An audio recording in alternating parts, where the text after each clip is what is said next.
기타 앰프, 블루투스 스피커, 멀티 이펙터가 한 번에 핫톤, 펄즈. 통기타야 뭐 아무 데서나 잡고 쳐도 제대로 된 소리를 들을 수 있지만 일렉기타 소리를 제대로 집에서 세팅하려면 멀티 이펙터를 연결을 하거나 플러그인 쓰려면 오인페에다 연결을 하거나 뭐 그런 번거로움이 있죠. 사실 앰프에 꽂고 치면 제일 편한데 웬만한 집에서는 볼륨 때문에 쉽지 않습니다. 이런 불편함 때문에 이미 나온 하이브리드 앰프 모델들이 있죠. 야마하 THR 시리즈도 있고 보스 카타나 시리즈도 있고 요즘 잘 나가는 스파크 시리즈도 있습니다. 물론 제가 나온 모든 모델을 다 써본 건 아니지만 몇 년 전에 사용해봤을 때는 작고 가볍다는 편의성과 스피커로서의 성능은 괜찮았었습니다. 이런 앰프들은 연습용으로 집에서 간단하게 쓰는 용으로 많이 사용하기 때문에 편의성에 가장 중심을 두는 게 맞긴 하지만 그래도 실제적인 일렉톤에 있어서는 조금 아쉽다는 느낌을 받았었습니다. 스파크는 좀 괜찮았던 것 같긴 합니다. 그러다가 이번에 핫톤 펄즈라는 앰프를 보았는데요. 생긴 게 야마하 THR 시리즈랑 비슷한 것 같기도 하고 그냥 비슷한 모델이구나 했는데 특별한 기능이 하나 더 있더라고요. 위에 터치 스크린이 하나 있는데 바로 앰프 안에 핫톤 암페로 멀티 이펙터가 박혀 있는 것입니다. 기타 앰프의 역할을 하고 블루투스 스피커의 역할도 하고 멀티 이펙터의 역할까지 하는 앰프라고 보시면 될 것 같습니다. 일단 간단히 외관을 살펴보겠습니다. 전면에는 마스터 볼륨 하나가 심플하게 있고요. 안에는 3.5인치 15W짜리 스피커가 두 방 달려 있습니다. 앰비언트 라이트라고 LED도 있는데 진공관이 들어있는 건 아니고 그냥 디자인이라고 생각하시면 되겠네요. 색깔도 바꿀 수 있습니다. 상단에는 전원 버튼, 중앙에 4인치 터치 스크린이 있고 우측에 3.5인치 헤드폰 연결 단자가 있습니다. 여기로 연결하면 스피커에서는 소리가 안 나더라고요. 그리고 3.5인치 억스 단자 있고 기타 인풋이 있습니다. 뒷면에는 업데이트 모드로 들어가는 버튼이 있고 컴퓨터나 폰으로 연결할 때 사용하는 USB-C 단자가 있습니다. 이게 5인페 역할까지 해서 컴퓨터랑 연결하면 그냥 바로 녹음이 가능합니다. 마지막은 18V 센터 플러스 어댑터 포트입니다. 제일 궁금했던 게 이 앰프 안에 들어있는 멀티 이펙터의 성능이 어느 정도 되는지가 궁금했는데요. 스펙을 보면 듀얼코어 DSP 플랫폼으로 핫톤 뭐 어쩌고저쩌고 파이어 모델링 기술이 들어갔다고 합니다. 핫톤의 메인 모델이라고 할 수 있는 암페로 2 스톰프가 쿼드코어 DSP니까 거기까지는 안 되고 그 아래 단계 암페로 1 정도 스펙은 나오는 것 같습니다. 실제로 만져보면 앰프들 종류가 꽤 있어요. IR 기능도 됩니다. 암페로 시리즈에 들어가는 셀레스션 스피커 IR이 들어있고 20개의 IR 슬롯이 있습니다. 옆에 딜레이 리버브도 있는데 앰프 앞단의 이펙터들은 어디 있는지를 기기에서는 못 찾겠더라고요.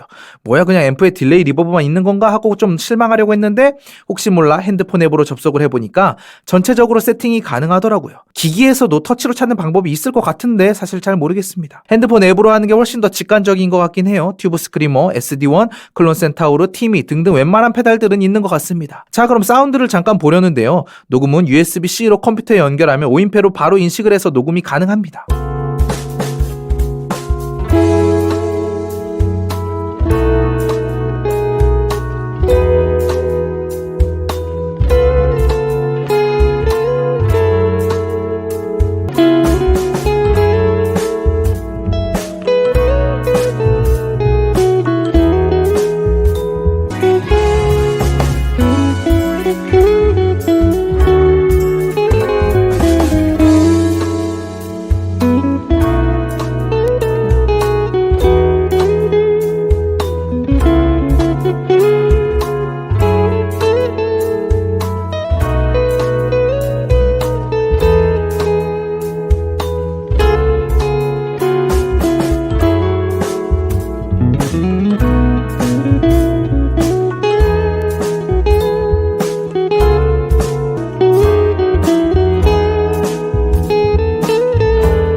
페달로도 테스트를 해봤는데 페달을 넣을 때는 뭔가 소리가 좀 뿌옇게 되는 느낌이 있었어요. 뭐 인풋 레벨이랑 이것저것 세팅할 수 있는데 세팅을 하면 좀 더 나아질 것 같긴 하지만 개인적으로는 자체 사운드만 녹음하는 게 편하고 깔끔하게 녹음이 되는 듯 하네요. 이런 스피커의 장점은 그냥 스피커 같이 생긴 녀석이 다양한 용도로 사용이 가능하다라는 것입니다. 집에서 쓸 때는 무선 수신기 하나 꼽아 놓으면 편하게 연습이 가능하고 블루투스 스피커 역할도 하기 때문에 음악 틀어놓고 그 위에 기타 치는 것도 간단하게 가능하네요. 여기까지는 비슷한 모델들도 다 가능하지만 핫톤 펄즈는 무엇보다 멀티 이펙터 기능이 안에 내장되어 있어서 연습용이지만 소리를 꽤 괜찮게 뽑을 수 있다는 장점이 있네요. 베이스와 어쿠스틱 시물도 되어 있어서 가지고 놀기 좋은 것 같습니다. 얼마나 활용을 할 수 있을까 싶어서 얘를 라이브 때 쓰려고 한번 각을 잡아봤는데요. 쓸 수는 있지만 안 하는 걸 추천드립니다. 얘가 쿼터 인치 아웃이나 XLR 아웃이 있었다면 간단하게 세팅이 될 것 같은데 USB-C 아웃을 활용해야 하기 때문에 핫톤 펄즈랑 노트북을 연결하고 노트북에 오인패를 또 따로 연결해서 인풋은 펄즈로 아웃풋은 오인패로 해서 아주 복잡한 세팅을 해야 됩니다. 어쨌든 그렇게 세팅을 해놓으니까 사운드 퀄리티 자체는 쓸만한 사운드가 나왔는데요. 일단은 장비 세팅이 복잡한 편이라 이렇게까지는 안 해도 될 것 같더라고요. 차라리 플러그인을 쓰지. 찾아보니까 핫톤에서도 전용 풋스위치도 나왔던데 아마 그걸 쓰면 라이브에서도 조금 더 편해질 수도 있지만 이 녀석의 장점은 집에서 연습용으로 편하게 쓰는 데에 최적화되어 있는 것 같습니다. 진 공간이 캐비닛을 울리는 빵빵한 앰프다운 앰프도 좋지만 집에서 혼자 쓰기에는 요즘엔 오히려 이런 디지털 앰프가 대세가 아닌가 싶네요. 여기까지 블루투스 스피커 멀티 이펙터가 하나로 들어간 디지털 앰프 핫톤 펄즈였습니다.